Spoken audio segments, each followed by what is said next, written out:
Guys, welcome back to my channel. আশা করছি সবাই ভালো আছেন, আমিও ভালো আছি। তো আজকে সকালবেলা এখন বাজে কত, এখন 12টা বাজে। তা কিন্তু এই টিয়া পাখি যে এত জ্বালাতন করছে আপনাদের কি বলবো।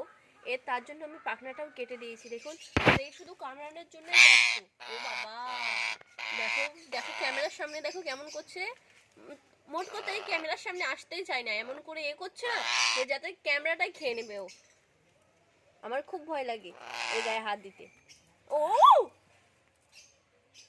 আর আপনারা আমার ভয় শুনে বুঝতেই পারছেন যে আমার শরীরটা খারাপ।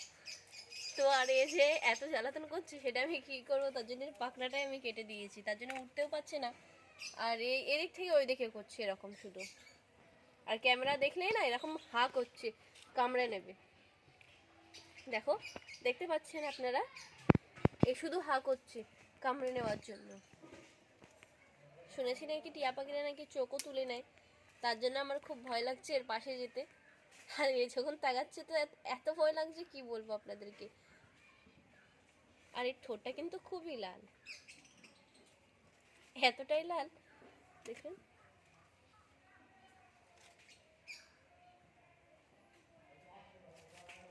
আমার এই টিয়া পাখিটা কিন্তু প্রথমে কিন্তু ততটা শান্ত ছিল না, এখনো শান্ত নেই।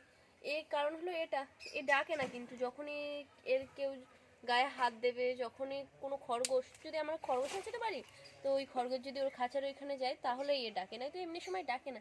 আর এই টিয়া পাখিটা এইভাবে ডাকে কেন আমি সেটা তো জানি না, কিছুর জন্য এইভাবে ডাকে। অন্য অন্য টিয়া পাখি তো খুব সুন্দর করে ডাকে। একে আমি নিয়ে এসেছিলাম যখন কিনে, তখন তো একটুও ডাকতো না। আমি মনে করি হয়তো বোবায়।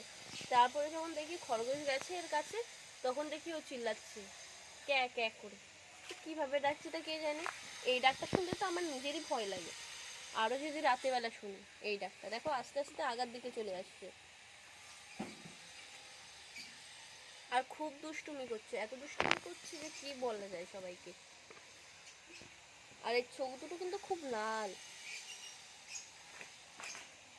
আমরা বইতে দেখেছি যে এরকম টিয়া পাখি আছে, যেসব শয়তান আর কি জাদুকর, তাদের কাছেই থাকে এইসব টিয়া পাখিগুলো, যারা এরকম ক্যা ক্যা করে ডাকে ওইগুলো। তাই কিন্তু এও তো ওরকমই ক্যা ক্যা করে ডাকছে। টিয়া পাখিটা কিন্তু খুব সুন্দর করে ডাকে, তাই কিন্তু এও আলাদা রকম ডাকে।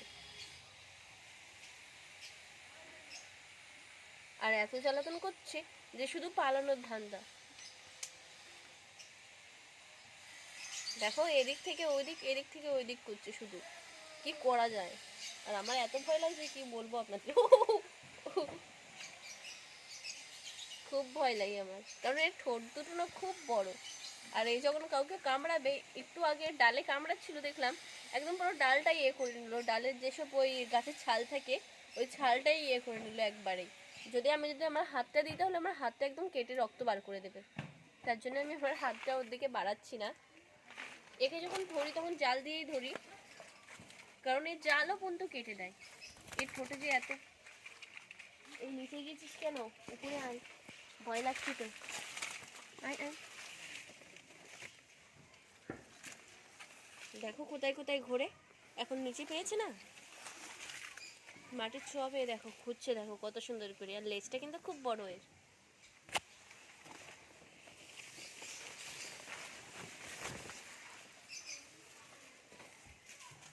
আর আমার চ্যানেলে আপনারা সবাই এরকমই ভিডিও পাবেন। আর আমার চ্যানেলকে একটু সাপোর্ট করবেন আপনারা, তাতে আমি এরকম সুন্দর সুন্দর ভিডিও নিয়ে চলে আসতে পারি। দেখো জাল বেয়ে বেয়ে কিন্তু উপরে যাচ্ছে, নেট বেয়ে বেয়ে। দেখো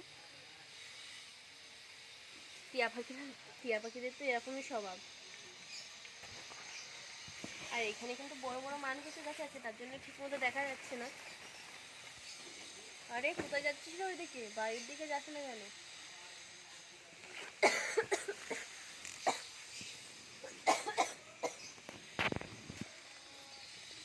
আর আমার কিন্তু প্রচণ্ড কাশি হয়েছে, আর তার ভিতরে এ এত জ্বালাতন করছে যে একে আমার বাইরে ছাড়তেই হলো। পাখনাটা কেটে দিয়েছি, না তো এতক্ষণ ও উড়েই চলে যেত।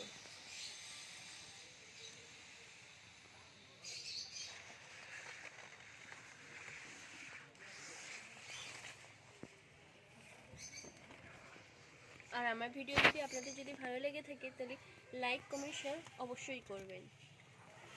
আর সাবস্ক্রাইবার তো করবেন, আর পাশে থাকা বেল আইকনটি ক্লিক করে দেবেন। এই যে দেখতে পাচ্ছেন কচু গাছটা কিন্তু খুব বড়, কচু গাছে কিন্তু আবার ফুলও এসে, দেখো মান কচু গাছ বলা হয় এটাকে। কোনো কোনো মান কচু গালও চুলকায়, কোনো কোনো চুলকায় না। আর এই মান কচুটা দেখো খুব বড় হয়েছে, আর এই মান কচু কিন্তু ইঁদুরেও খেয়ে নেয়। এর বাইরে থেকে দেখতে মনে হচ্ছে যে একদম তরতাজা আছে, তা কিন্তু ভিতর থেকে কি হয়েছে সেটা আমরা জানি না। তো দেখা হচ্ছে এরকমই নতুন ভিডিও নিয়ে, ততক্ষণে আপনারা ভালো থাকবেন, বাই।